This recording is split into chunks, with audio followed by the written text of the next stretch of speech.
A topic came up, and I want to talk about working in the same place as your spouse. So this is not something that is the same for everybody. There are different people who have some reasons for their spouse working in another town entirely. Some people who, have to shift countries. I've heard about people who are not working in the same country as their husband. But today the case is different. The case we're talking about today is working in the same organization as your spouse. There are different reasons why that can happen. One of the popular reasons is you just got a job in the same organization as your spouse. That happens if you are working in a big organization and then your spouse applied, or you both met in the same organization.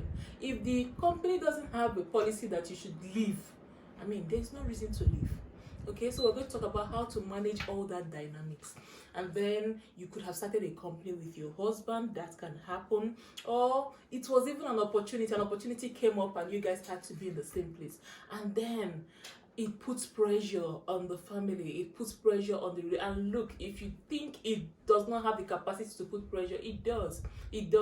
Okay, so we're going to talk about the issues around it. How do you manage it? And the first thing I want to say, if you find yourself in that situation, you need to talk about it. Don't allow life happen on you.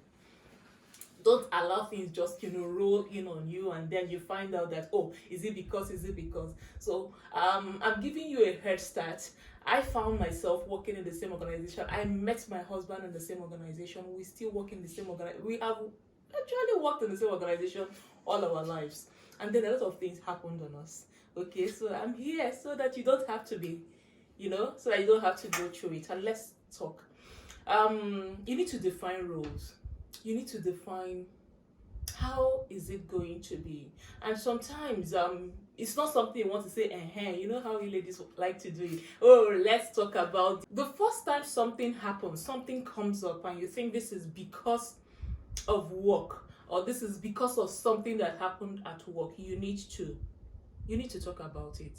So this balance thing, it's how you define balance. Really, balance is a place where you find equilibrium. There are people who are able to find equilibrium just at the tip of the pole. That is where they find their own balance. So when people think about work-life balance, they think there is a standardized measure for work-life, but there is no such thing. Balance is where you find it comfortable, and that is why there are no two same couples. There is no one formula that works well for it. So what I'm going to tell you is ways that you can. So the first thing is that you have to find a balance. You have to find somewhere where it works comfortable. How do you manage the kids? How do you manage your relationship in the heat of all of that? And this is something that needs talking about. If you're not going to talk about it because, this is an issue, when something comes up that is a result, or you think it's affected by the fact that you both work together, that's a very good point to talk about it. All right. Another thing is boundaries. Boundaries is not really something I encourage people to come and sit down and say, this is my boundary, don't cross it. I think boundary is something that is expressed by a discussion when warranted. It's also something that is expressed by characters. I think you both need to learn each other's boundary. We are getting into it now. So you need to figure out where is it okay to do this couple thing when we are working together, and where is it not okay. I have seen couples who are in maybe in the military together, right? And someone has to do something, and then something happens and both of them have to meet each other, and one person runs the other. So what are you going to do about that boundary? Are you going to say, because this is my guy, hey, what's up, and then do something that undermines the other person in front of others? How do you handle it? So I think the first thing is that what you wouldn't want done to you, don't do it to someone else. Ask yourself, if this were another officer, if this were an entirely different person, what will I do? How will I address it? What will I address this person in this manner? And then don't do that to your spouse. So boundaries. When you can find a room together, when you can find a space together, by all means do what you have to do. But then don't challenge your spouse in public because everybody knows it's my spouse. Hello, I can talk. Don't just call him, hey Fred, when every other person doesn't do that, especially because you work together. So boundaries is another thing you need to. And then taking it a little bit deeper, I think you want to work on discovering yourself. How does this sit with me? Especially if you are the one that there is a tendency for your spouse to barge into that privacy or that boundary, as it were. I want you to just, take it and ask yourself, how do I relate to all of this? Is it okay with me? Does this sit well with me? Being a spouse to this person. And especially, of course, what I'm talking about is as it relates to his work, as it relates to what he does, as it relates to his capacity in the organization. Am I okay with this? Am I okay with being, when you have a spouse in a position of authority, any authority as it relates to you, because if this person works in an organization, he has people under him. Automatically you are at the same level with that person. That's what marriage does. It brings you to the same level as the person, at that authority. And then, are you okay with being talked to as if you are not in that position? Okay, let me use an example so that we can flow. Your husband is the head of an organization. Okay, and then by virtue of marriage, you can relate with him, you can talk to him. A lot of people do not have the kind of access that you do. But then now that you work in that same organization, how do you respect that position? How do you respect that seat? Because it is your heart. That's what I'm saying. So you need to have that discussion with yourself. Am I okay? Am I okay with giving this person the respect he needs, or the respect that is due him because of the position he adopts? Is that something I need to do? So when you discover yourself, another thing about self-discovery is what kind of orientation do you have? Our orientation stems from different things. Our orientation could be from what we saw our parents do when they were growing up. So some people are career oriented, they want to get to the apex of their careers, you want to do the best and you are chasing it. So you have to answer that question because it's going to come up. You want to aspire, you will not want things to hold you back. And the fact that you're working with your spouse in the same organization, there are dynamics to be considered in that particular situation. Are you family oriented? Are you the one that says, oh, how about this? When are we going to do the family vacations, children, and all of that? Now, regardless of whether you both are family oriented or you are both career oriented, working in the same space, you are in each other's business like nothing. Okay, ample time with your partner is nothing you have to complain about. So you will see the person every day, so that is going to happen. You will understand the person, you will see the person in various elements. I mean, nothing brings people close like seeing them every day. But of course it has its downsides. Of course you get to understand this person. When you see the person, you know the light with which they are coming from.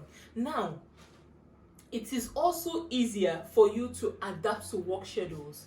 And that brings me, I remember a time when I was at home for some reason. I was waiting for spouse to go, for hubby to come back home, and then he didn't. I was getting angry. Well, we work in the same organization, so it's easy for me to say, okay, what is keeping this guy? So when he got back home, okay, I was visibly angry, and he just mentioned that, see what happened. Immediately, I could weigh the importance of what it was. I could understand that this thing was important enough for him because I understand the gravity, and I could easily tell if it was not something that was important. I don't know if you get that. So when you have the same, goals, you work in the same environment, terminologies are the same, both of you understand, and this can also happen even if you work in different organizations but in the same specialty. So this brings you close. Okay, you can make plans together. Yeah, that is something you can do together. You know when to take vacations. It's easier if you guys are together. You know at what time, because sometimes if you're working in different organizations, just when this group of people are saying we are closing down for the year, some other organization is saying this is our most, this is our peak time of the year, we have to fire things up. So it might be difficult for both of you to find a time when you can say, okay, this time we're taking it out. But if it's in the same organization, so this first disadvantage is that lack of personal space. There are times when you want to work in your element, you want to see people, you want to discuss. So you must both respect that regardless of the fact that you work in the same organization, you are not doing the exact same thing. And because you're not doing the exact same, that space must be maintained. It must be okay for someone to, take a break, for someone to leave the organization, to go just be himself. The person must not have to report or tell you, oh, this is my step at every day, and you mustn't know what the person is doing at every point in time. Because if both of you were not working together, you would not be able to account for every of their second. Do you understand that? So space must be respected. When people are at work, they should be at work. The fact that we're working together doesn't mean that every 2 minutes, hey, how are you? Where are you now? And no. So that space must be respected. You must respect the fact that the person is actually working. So the work must be respected. Okay?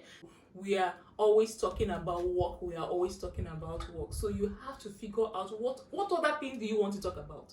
Then talk about it. Okay? You can also have that sense, especially when one person seems to be reaching their goals, reaching their ambition, and the other person seems not to be, hitting it. It's something that you need to talk about, and then somebody needs to pull the other person up, and somebody needs to aspire to pick up some of those goals so that you are not left behind. But I can assure you that if you find yourself working together, it's not something to, feel angry about. Some of you, the first thing you start doing when you find yourself in that situation is, okay, let me go and look for another job, or let me have something else just in case. If this is worked well, there is really nothing to be afraid of. There is really nothing, to have any form of apprehension about. There are a lot of advantages that, you could work out. Now, if you are going to do this, it requires commitment. It puts pressure on people. So you have to be committed to not just the relationship, but to the growth of the other person. That is something you have to see that it does. So intentionally look for what you can do for the other person, even at work. Look for information you can give to the other person about things. See, both of you are still a team. You have to realize and recognize that. So if you are in an area and there is something happening that is going to affect the other person, the fact that you are there, everybody should know that it's as good as if this other person, you must defend and fight and represent that person from both angles. The Bible says two are better than one. So if there are two of you in an organization, it works very well, because wherever this person is and there is something good coming out of there that can affect you, it's already yours. You must have that loyalty first to yourself. So when you come back home, it's not as if, okay, work has ended, now we enter home. It's time to gist about everything that happened to the other person that you did not see, and you to give the person a download of what happened that the person did not see, and you put your strategy together. This is how we are going to walk through this. This is what to do. And because both of you are in it, you understand how to tackle. Look, there are a lot of advantages here if you would take, time to think about it and work about it. I hope this encourages someone today. Thank you very much. See you all next time.